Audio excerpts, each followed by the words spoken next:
This is part two of the lesson for how to read a research article. So this part of the lesson will actually show you how to navigate a research article. My name is Daniel Fergus, campus librarian at ICC's Peoria Campus Library. And in part one of today's lesson, you learned about what a research article is, how they are organized, and how to identify them. With all that information in mind, you can now strategically navigate the article without having to read it front to back. You may still do that at some point, but the idea here is now that you know where certain elements of the research are discussed in the article, you know where to pull those critical pieces of data out of the article. Let's look at an actual article and put this information into practice. First, let's look at the title. What are they telling us here? We have an intervention, a magic trick training program. What is the aim? To improve social skills and self-esteem in adolescents. So there is our demographic with autism spectrum disorder, and there's our diagnosis. So you see they give us 4 different elements there to work from. And that's very intentional and very specific so that you, when you're searching, will know exactly what you're going to find there. Now let's take a look at the abstract. Now this one is a little different. While it is common to have an abstract that is broken into 4 sections, commonly this would be an introduction or background, methods, research, results, and conclusion, this one breaks it down even further into lots of different sections. So they have design, study design, setting, where it's taking place, participants, the intervention, how they're going to measure the results, then the results, and then the conclusion and relevance, and what the article adds to existing literature. So lots of additional information here that's compartmentalized to make it easy to kind of see what you're going to find in greater detail in the article itself.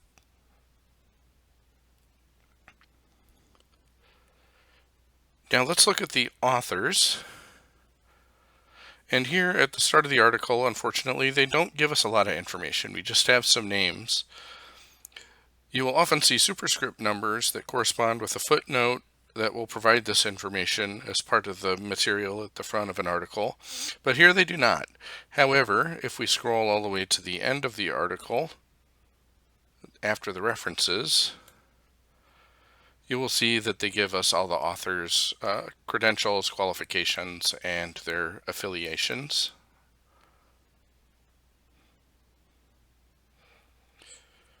Now let's see if we can locate the literature review.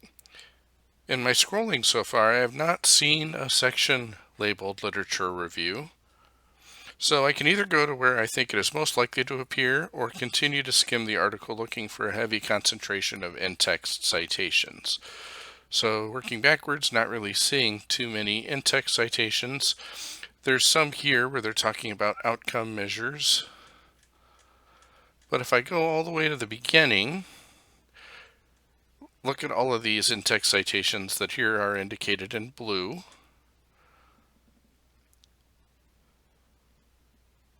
So I'll still tend to gravitate towards the introduction to start this process. And note here, the introduction is not even labeled, which again is fairly common. It doesn't always tell you, hey, here's the introduction.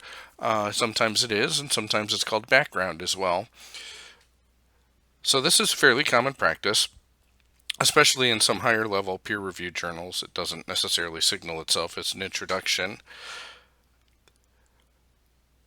So it does appear that there are a lot of in-text citations in here, and again, they're indicated in blue.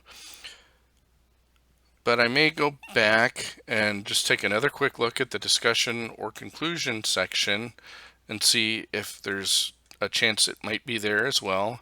And not really. And I also note there is no conclusion, just a discussion section. And again, that can sometimes be a common practice. So I'm going to make the judgment call here that the text citations that are here in the introduction is going to be the literature review. So I may concentrate and kind of read a little bit more detail what they're telling me here, what these articles have told the authors as they're beginning their research. I also noted that there was a limitation section at the end there as well. This again is where the authors will highlight their weaknesses and vulnerabilities that emerged throughout the research as well. So again, that was at the end of the article there. For the methods, there is a major section of the article here marked in red, but I see they actually break down into subsets here, subsections. You've got design, participants, the intervention, and here is a subsection called social emotional learning approach. And here is where they provide information on the framework they used to build the intervention, which was the Collaborative for Academic, Social, and Emotional Learning, or CASEL for short. So that may be useful for us to identify.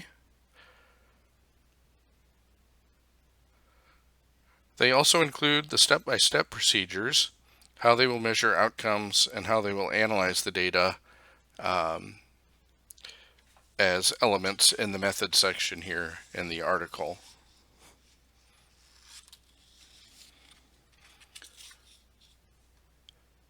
Now let's look at the results. So what do they tell us here? In the results section, they did not provide any data for us in table form. So we'll have to pull the information from the narrative. But we are fortunate here in that it's a shorter results section, so just most of one column here on one page and the very top of the next column. And the authors appeared to organize the information presented into paragraphs, which should facilitate easy digestion of the data. So here they talk a little bit about the statistics and the demographics. Here's a little bit more about the performance measures in the various cohorts. And then they go on to talk about some of the more detailed scores that they're looking at in their data analysis.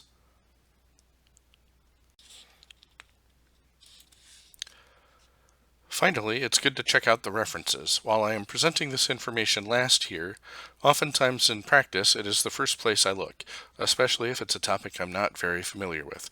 That's because it can lead us to more information that may be helpful, such as experts, interventions, concepts, etc. that can become keywords for further searching and finding yet more information. As we learned in the lesson about how research articles are organized, one part of publishing research is suggesting what needs to be done next in moving knowledge forward. Oftentimes in practice, the researchers involved themselves will take those next steps themselves. So you will often find the authors of that article listed multiple times, and you can also find other authors listed multiple times. That is going to be a good clue that the individual is an expert in this area of research. And you may also want to access other articles referenced in the article you have, and the references will help you identify and locate those sources. So looking at the list of references we have here, I'm just going to start by looking for the authors of this particular article and highlighting those.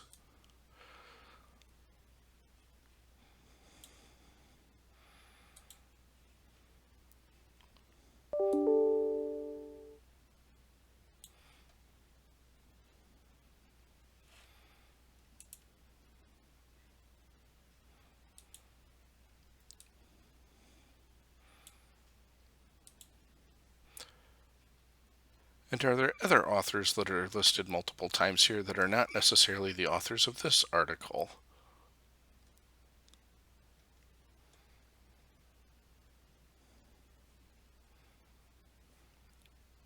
So Gresham is listed here twice.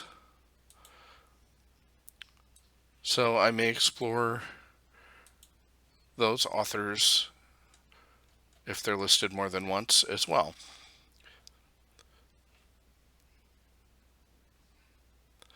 So this has just been a really quick overview of how you can apply the knowledge that you learned in part one of this lesson about how research articles are organized. And we did just a really quick overview of how then you can take an article, and we didn't read the article front to cover. We kind of bounced around to find the pieces of information that we were going to need to know to really understand what the article is telling us. And then you may spend a little more time reading the various sections in detail and kind of work backwards that way as you need to. So there's ways to be smart about the way that we, smart and intentional, the way we approach looking at reading research articles.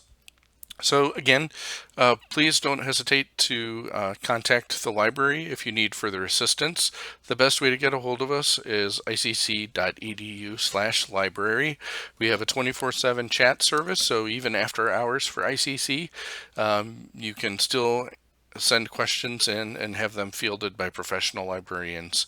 And if there's something that they can't completely resolve for you, they can create a ticket, and an ICC librarian will follow up with you the next time that we are in.